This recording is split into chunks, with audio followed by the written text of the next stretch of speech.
Over the past few weeks, the risk of a recession is rising, guys. What's that context and what should you do about it? I've got that and more coming up.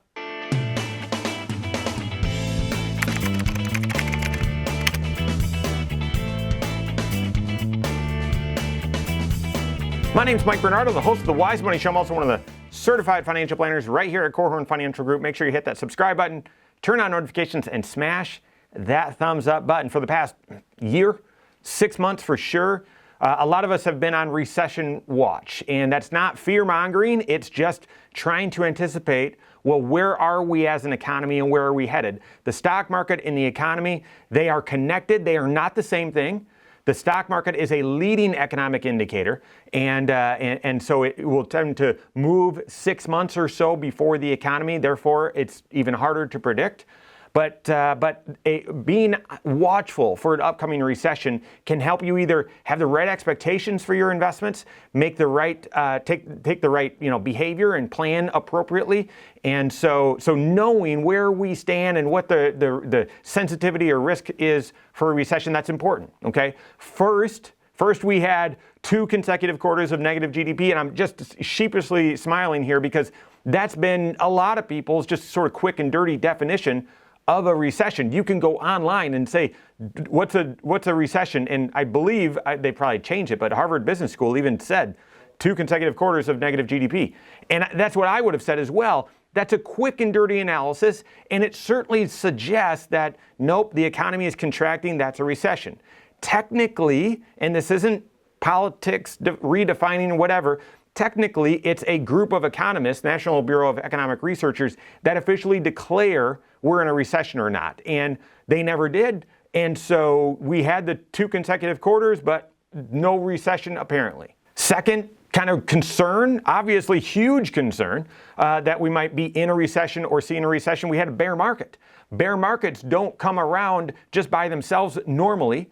They usually are accompanied by a recession. A bear market is from a high point in the stock market to a low point, a decline of more than 20%. That can happen without a recession. It's very rare that a recession occurs without a bear market. Okay, that's extremely rare. Normally these go hand in hand. Well, we saw a decline from a high point to a low point, by last October, it also hit last June, of nearly 25%. Well, so that's bear market. And we've been kind of trying to get out of it, but still yet no recession declared. And then finally, we've been dealing with this stubborn yield curve inverting. And I'm smiling there as well because I've done lots of talks on this, and this is in a normal functioning economy. If you are loaning money to someone else and you expect repayment in a day, your interest that you would charge would be very little. Versus if you lent money to someone and said, just pay me back in 20 years, you'd expect a lot of interest, a lot higher. Well, an inverted yield curve is when there's a distortion in the market to where those short-term interest rates, hey, pay me back in 3 months, hey, pay me back in a year, those interest rates are higher than longer-term interest rates where it's pay me back in 10 years or 20 years or 30 years. And this tends to happen at a time when the Federal Reserve, for a specific purpose, is trying to raise interest rates in the short term because that's the only one that they can truly control. But the rest of the free market is saying, yeah, we're not going to be able to sustain that growth rate and those interest rates that long. And so short-term interest rates are higher than long-term interest rates. That has happened every single time before we've had a recession going back 70 some years, okay? We've had an inverted yield curve for several months now. In fact, on some areas, the steepest inverted yield curve we've ever had on record. And so again, all of this, these are 3 reasons why we've all been on heightened recession risk and lookout, but it's increased more recently. Obviously, the new greater risk is the banking crisis that we've had. The banking crisis, we're still, I'm assuming, very early in this, in knowing how this is actually going to play itself out here. But at least from a recessionary standpoint, it could mean people pause. It could mean businesses pause. Like right when I said, hey, we're still probably early in this game, we're not sure how it's going to pan out. Businesses or you might be feeling the same way. And if you pause or delay your spending, then what that means is there's less economic activity.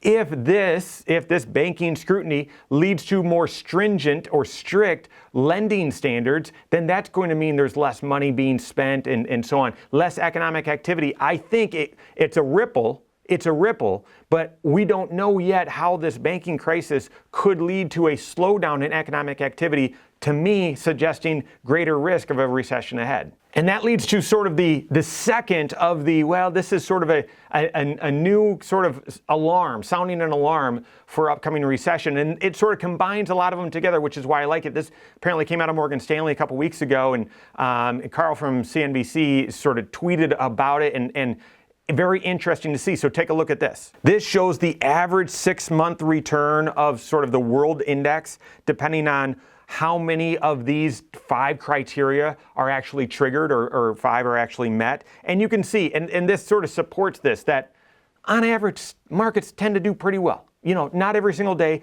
not every single week, not every single month, or every quarter, most years, okay? And if you wait long enough, markets tend to do pretty well regardless of the circumstances. But if all 5 of these conditions are met, it actually tends to not do very well over this short time period. First, we've got the S&P 500 forward earnings declining. So that means that as companies are reporting their profits, their earnings, they're saying we expect them to be declining. That forward earning, we expect we still expect to be profitable, but we're going to be less profitable. So that's one. Second, inverted yield curve. I already talked about that. Third, unemployment below average. You might look at this and say, oh, that must be a typo. No. What happens after really, really low unemployment? You know, historically, it goes up.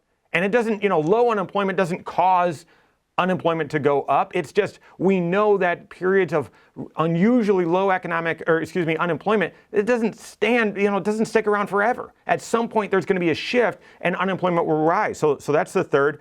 Fourth is manufacturers' purchasing managers index. So the overall sort of sentiment of purchasers out there is that high or low, and 50 being that threshold. If it's below 50, things are sort of contracting and there's pessimism. Above 50, things are expanding and there's optimism.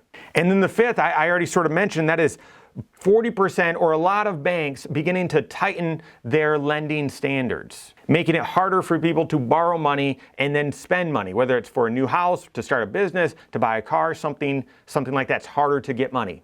When those 5 conditions are all met at the same time, tends to lead to weaker overall stock market performance, not just in the US, but globally. So guys, yes, those risks have been there, right? That we're on recession watch, and those risks have risen recently. Okay, there's a greater chance of a recession. I'm still hopeful. I was talking to a CEO of a couple $1 billion company recently, and asking him, hey, I just flat out said, hey, you think we're going to see a recession? What are you seeing in your business? He's in a cyclical business, and he said, I think we're going to continue to see pockets. We're seeing pockets where, there's definite slowdown. But then there's other pockets that are really, soaring and doing fantastic. And I think we'll see that. If that ends up meaning we're in a shallow recession, then I think it'll be short-lived and not too severe. Banking crisis, who knows? But I don't see everything dropping at once in this widespread fear. I hope he's right.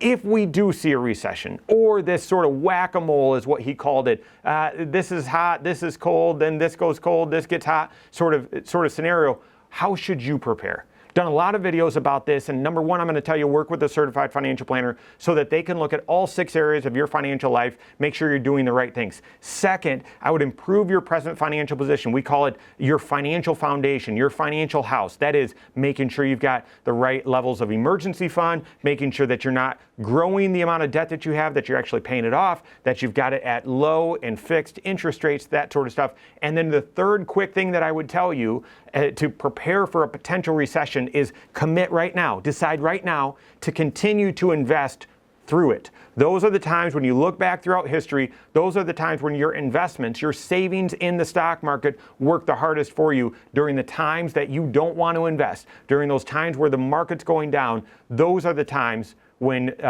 you see the most growth. Okay, so do those 4 things, but work with a certified financial planner. They're going to help you with the other 3 that I mentioned and a lot more, just in case we do see a recession ahead. Work with a CFP. If you don't have a CFP on your team, contact one of my team. Find us online, Korhorn.com. That's Korhorn with K, wisemoneyshow.com. You can find us here as well, or send us an email, info@korhorn.com. All right, there you have it. Go out and take your next wise step in your financial life.